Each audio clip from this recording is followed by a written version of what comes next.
अस्सलाम वालेकुम। उम्मीद है आप सब खैर आफियत से होंगे। तो आइए आज की आयतें शुरू करते हैं।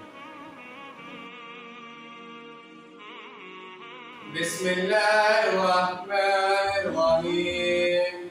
वक़ाल लज़ीना इत्तबअू लौ अन्ना लना कर्रतन फनतबव्वा मिनहुम कमा तबव्वऊ मिन्ना कज़ालिका युरीहिमुल्लाहु अअमालहुम वसयअती अलैहिम वमा हुम बिखारिजीन मिनन्नार। शुरू अल्लाह के नाम से जो बड़ा मेहरबान निहायत रहम करने वाला है। और जो इनकी पैरोकार थे वो कहेंगे कि अगर कहीं हमें दुनिया में एक बार लौटना नसीब हो जाए तो हम भी इनसे इसी तरह इज़हार बरात करेंगे जैसे आज ये हमसे बेजारी जाहिर कर रहे हैं। इस तरह अल्लाह इनको इनके अमाल हसनतें बनाकर दिखाएगा, लेकिन वो अब आग से निकलने वाले नहीं होंगे। अब इनको दोज़ख से निकलना नसीब नहीं होगा। वो कहेंगे काश हमने समझा होता, काश हमने इनकी पैरवी न की होती, काश हमने इनको अपना लीडर और अपना हादी और रहनुमा न मानना होता। या अय्युहन्नास कुलू मिम्मा फिल अर्दि हलालन तय्यिबा वला तत्तबिउ खुतुवातिश शैतान इन्नहु लकुम अदुव्वुन मुबीन। ये लोगों, जमीन में जो कुछ हलाल और तैयब है इसे खाओ और शैतान के नक्शे कदम की पैरवी ना करो, यकीनन वो तुम्हारा खुला दुश्मन है। ये बहस दरअसल सूरह निनाम में ज्यादा वजाहत से आएगी। अर्थ में ये रवाज था कि बुतों के नाम पर कोई जानवर छोड़ देते थे जिसको ज़िबा करना वो हराम समझते थे। इसी रवायात हिंदुओं में भी थी जिन्हें हमने बचपन में देखा था। मसलन कोई सांड छोड़ दिया करते थे, किसी के कान चीर देते थे कि ये फला बुत के लिए, फला देवी के लिए है। ऐसे जानवर जहाँ चाहे मुंह मारे, इन्हें कोई कुछ नहीं कह सकता। जाहिर है इनका गोश्त कैसे खाया जा सकता था। तो अरब में भी ये रवाज थे और ज़हूर इस्लाम के बाद भी इनके कुछ न कुछ असरात अभी बाकी थे। आबाओ अजदाद की रस्में जो कर्नों से चली आ रही हो वो आसानी से छूटती नहीं है, कुछ न कुछ असरात रहते हैं। जैसे आज भी हमारे यहाँ हिंदुआना असरात मौजूद है।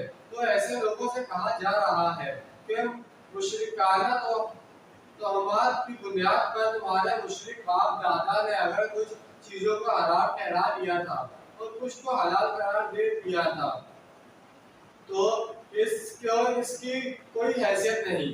तुम शैतान की पैरवी में मुशरिकाना तोहमात के तहत अल्लाह ताला के हलाल ठहराई हुई चीजों को हराम मत ठहराओ। जो चीज भी अस्तर हलाल और पाकीज़ा और तैयब है उसे खाओ।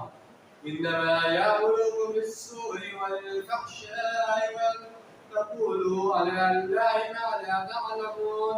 वो शैतान तो बस तुम्हें बदी और बेहयाई का हुक्म देता है और इसका कि तुम अल्लाह की तरफ वो बातें मंसूब करो जिनके बारे में तुम्हें कोई इल्म नहीं है। तो जैसे कि आज हमने चंद आयत का तर्जुमा और तफसीर आपके सामने बयान की गई है।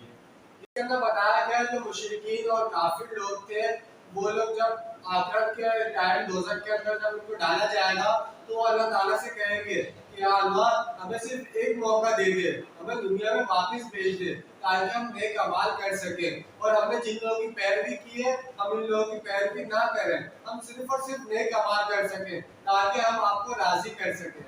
और सिर्फ ये कुफ्फार के लोगों के लिए, काफिरों के लिए बात नहीं है, ये उन मुसलमानों के लिए भी है कि जो दुनिया में है मुसलमान तो है लेकिन वो नेक अमाल नहीं कर रहे। हलाल हराम को उनको कोई फर्क नहीं पता, वो हराम भी कमा रहे हैं, वो समझ रहे कि सब हमारे लिए जायज है क्योंकि हम मुसलमान हैं। लेकिन ऐसा नहीं है।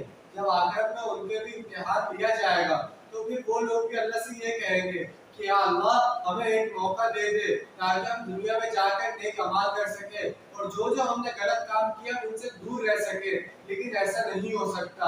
जिंदगी सिर्फ इंसान को एक दफा मिलती है, उसी में इंसान को समझना है सब कुछ, उसी में इंसान को नेक अमाल करने हैं और बुरी चीजों से बचना है। हलाल और हराम का फर्क इसी दुनिया में मालूम करना है और इसी के ऊपर चलना है। हलाल काम करना है, हराम काम नहीं। तो इंशाअल्लाह आज की वीडियो आप सबको पसंद आई होगी। ملتے ہیں اگلی ویڈیو میں، اور آج جو کچھ بھی پڑھا گیا سنا کہ اللہ تعالیٰ ہمیں سب پر عمل کرنے کی توفیق عطا فرمائے، آمین ثم آمین۔ اللہ حافظ، فی امان اللہ۔